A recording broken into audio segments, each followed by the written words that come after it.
Bem-vindos a mais uma análise.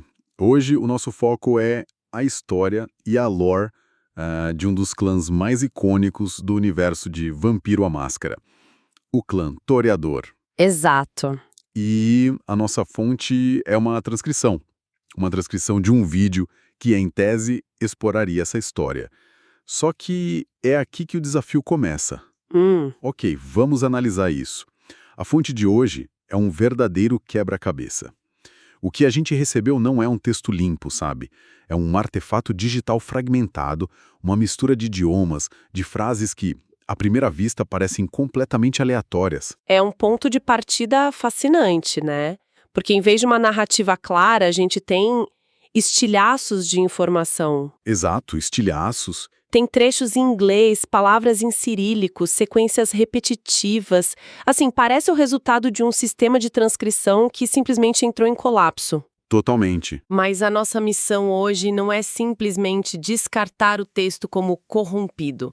Pelo contrário, vamos tratar esses fragmentos como se fossem pistas, quase como um arqueólogo digital tentando decifrar uma tábua antiga e quebrada. Gostei dessa abordagem. A questão é: o que essas ruínas de dados podem nos revelar sobre as verdades, talvez escondidas, do clã Toreador? Perfeito. Então, não estamos apenas lendo, estamos decifrando. E se a gente começar pelas pistas mais claras, o texto menciona Vampire the Masquerade, Clã Toreador, History e Lore. Isso confirma o tópico. Mas logo depois surgem palavras que parecem ser, sei lá, os pilares temáticos. Memories, ou memórias, influence, influência, e a frase Time of Kings, tempo dos reis. Sim. Isso já leva a gente direto para a imagem clássica do toreador, né? O aristocrata, o cortesão. Exatamente, mas a gente pode ir até mais fundo nisso. Influência no tempo dos reis não significa só, tipo, frequentar as cortes. Significa moldá-las. Ah, boa. Os toreadores, historicamente, não se contentavam em ser o músico na sala do trono, entende? Eles queriam ser o sussurro no ouvido do rei que decidia qual nação entraria em guerra. Certo. Essa influência não é só um charme social, é uma habilidade sobrenatural. A gente está falando da disciplina da presença, a capacidade de encantar, de intimidar ou fascinar multidões com um simples olhar, uma palavra. Eles não convencem com lógica, então. Não. Eles remodelam a própria emoção do ambiente a seu favor. Entendi. Então, a presença é a ferramenta ativa, a que projeta o poder deles para fora. Mas para saber onde e como aplicar essa influência, eles precisariam de uma percepção muito aguçada. Influenciar um rei requer saber os segredos dele, as fraquezas, a qualidade da tapeçaria na parede dele. E aí você aponta para a segunda disciplina que é fundamental, Auspex ou auspícios. É a amplificação sobrenatural de todos os sentidos. Certo. Um toreador não apenas vê uma pintura. Ele percebe as intenções do artista em cada pincelada, a hesitação, a paixão. Ele não só ouve uma conversa, ele capta as mentiras no ritmo cardíaco do interlocutor. Essa combinação é devastadora. É devastadora. Com Auspex, eles reúnem a informação que ninguém mais tem. Com presença, eles usam essa informação para manipular as peças no tabuleiro. É por isso que a rivalidade deles com os Ventru é tão forte, né? Exatamente. Porque a rivalidade com o clã Ventru, os outros reis da sociedade vampírica, é intensíssima.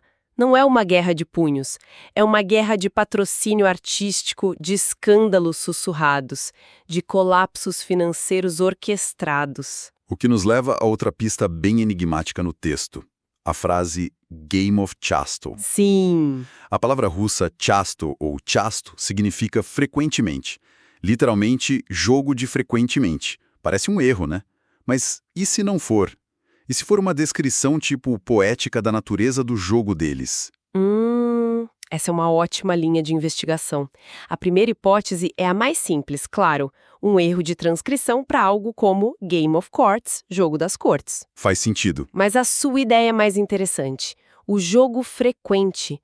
O jogo de muitas vezes. Isso soa como uma descrição perfeita da Jihad.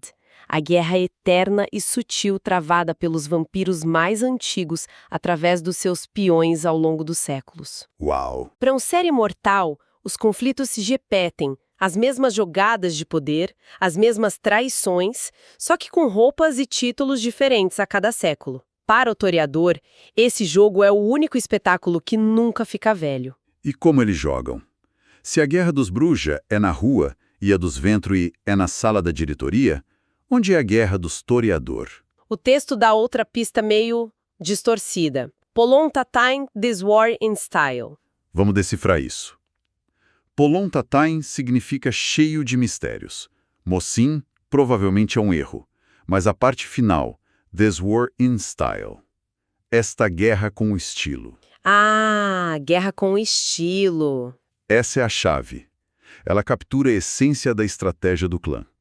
A guerra deles é travada com o estilo. E isso nos leva diretamente ao maior conflito interno do clã. Uma guerra civil-ideológica que dura séculos.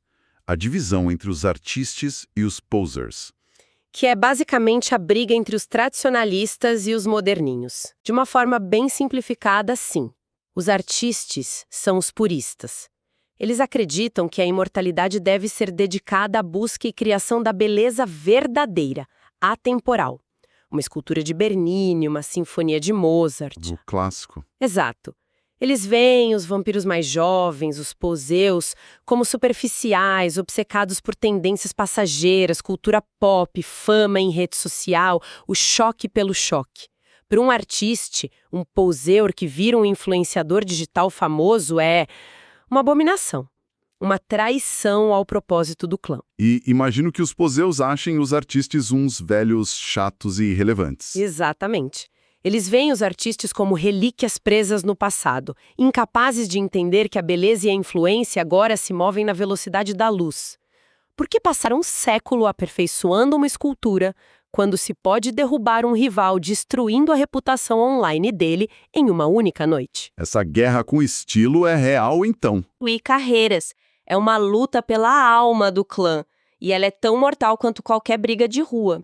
Sabe, é interessante como quem gosta de universos complexos como o de vampiro, geralmente é um pessoal mais criativo, inteligente, muito envolvido com leitura, com interpretação de regras e histórias. Essa habilidade de decifrar sistemas, de encontrar padrões no caos, como a gente está fazendo aqui. É uma forma de pensamento crítico, sem dúvida. Analisar a estrutura de poder de um clã de vampiros ou a mecânica de um sistema de magia exige a mesma habilidade, né? De decompor um problema complexo em partes menores e compreensíveis. Exato. E esse perfil de quem se aprofunda nesses universos para se divertir combina muito com a dedicação necessária para estudar para provas e concursos, seja vestibular, concurso público, militar, OAB ou residência médica. É o mesmo tipo de foco. Se você é estudante e quer se preparar de verdade, entra agora em medicalbeb.com.br, baixa o app e aproveita o maior banco de questões do Brasil com provas anteriores de todas as instituições, questões comentadas, resumos práticos, aulas completas e flashcards prontos para revisar onde quiser. E essa ideia de ter as ferramentas certas para se preparar é fundamental. Aqui, a nossa ferramenta é o pensamento crítico e vamos precisar muito dela para decifrar a próxima parte do texto, porque parece um colapso completo do sistema, mas que talvez esconda a maior verdade sobre o clã. Sim, aqui o texto se desintegra de vez. A gente encontra repetições como site, e a frase quase poética end of time and site, fim do tempo e do lugar. A explicação fácil é que é um bug da transcrição. Mas você acha que tem algo mais aí? Eu acho que sim. E se a palavra original não fosse site, de lugar, mas site, de visão? Ah! Site. A repetição site, de repente ganha um novo significado. O auspex, a visão aguçada do historiador, é tanto uma bênção quanto uma maldição. É o que permite a eles perceber a beleza num nível que os mortais não conseguem.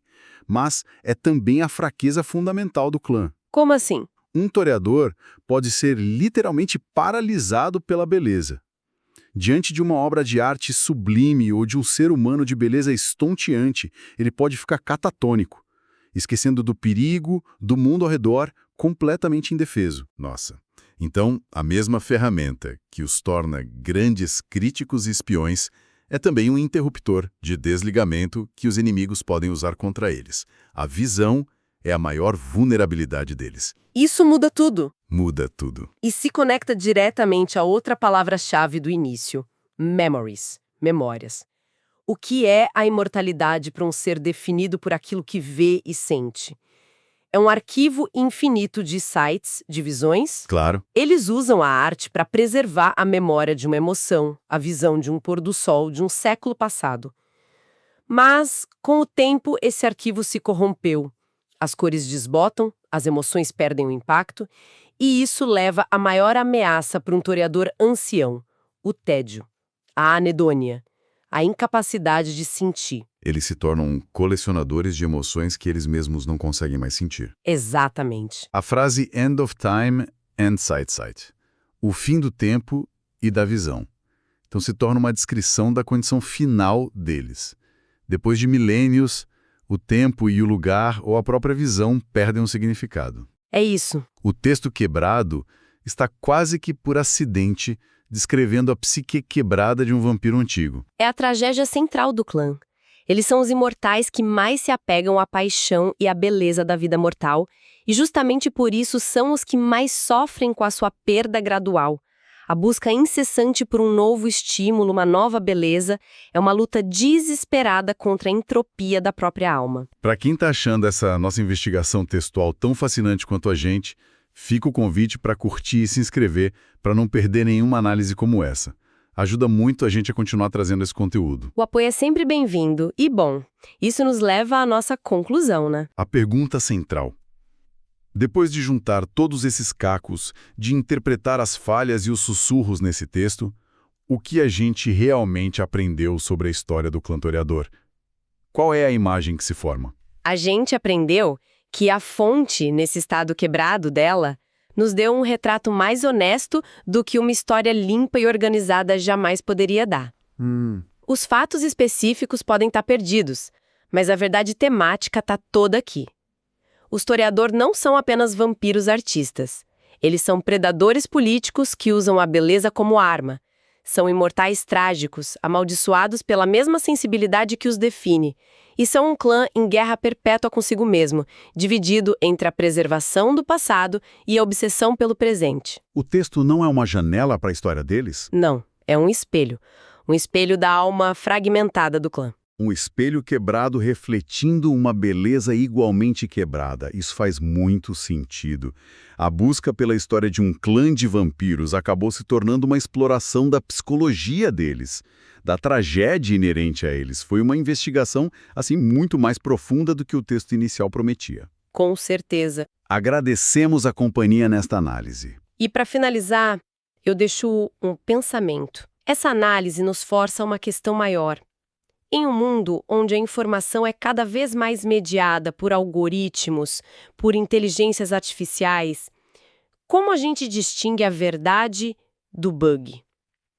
O que acontece quando a história é contada por um narrador não confiável, seja ele um ser humano com suas paixões e falhas, ou uma máquina com seus próprios fantasmas e limitações? A busca pela história do historiador talvez seja um lembrete de que, às vezes, a verdade não está no texto claro, mas nas rachaduras, nas contradições e nos belos erros